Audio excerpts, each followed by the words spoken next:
দিদি তুই আজকে আমাকে বিরিয়ানি করে খাওয়াবি? হ্যাঁ, খাওয়ানো যেতেই পারে। সেই জন্য কি করতে হবে শোন, চিকেনের মধ্যে আমি আদা রসুনের পেস্ট, জিরের গুঁড়ো, লঙ্কার গুঁড়ো, হলুদ, ধনের গুঁড়ো দিয়ে আমি মিক্স করে রেখে দিয়েছি। আর এখানে আমি আলু সিদ্ধ করে নিয়েছিলাম, সেটাই ভেজে নিলাম।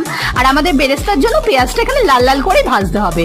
আর তারপর আমি এখানে কড়াইতে তেল দিয়ে দিয়েছি আর সেই ম্যারিনেট করা চিকেনটা দিয়ে দিয়েছি, কারণ আমাদের এবার চিকেনটাকে কষিয়ে নিতে হবে। তো তোমরা যদি চাও আমি এর ডিটেলস ভিডিও তোমাদের সাথে শেয়ার করে দিতে পারি। এখানে আমি ভাতটাও বসিয়ে নিয়েছি আর এখানে দেখ আমাদের চিকেন কষাও রেডি হয়ে গেছে। এখানে হচ্ছে গিয়ে আমি দুধের মধ্যে একটু আতর, কেওড়ার জল, গোলাপের জল আর দিয়ে দিয়েছি বিরিয়ানি মশলা, দিয়ে ভালো করে মিক্স করে নিয়েছি। আর এদিকে আমাদের ভাতটাও রেডি হয়ে গেছে। তো এখানে আমি ভালো করে তেল মাখিয়ে নিয়েছি। তারপর প্রথমে দিয়ে দিয়েছি একটু করে ভাত, আলু ভাজা আর তার সাথে দিয়ে দিয়েছি চিকেন। তোমরা চাইলে গ্রেভিটাও ইউজ করতে পারো। এখানে তারপর বেরেস্তা দিয়ে দিয়েছি আর সেই মিক্স করে রাখা জলটা। তারপর আমি দিয়ে দিয়েছি ঘি আর তারপর দিয়ে দিয়েছি নুন। আর এরকম করে দমে বসিয়ে দেবো, তাহলেই হয়ে যাবে আমাদের রেডি। ওয়াও কি সুন্দর হয়েছে। Bye bye. Bye bye.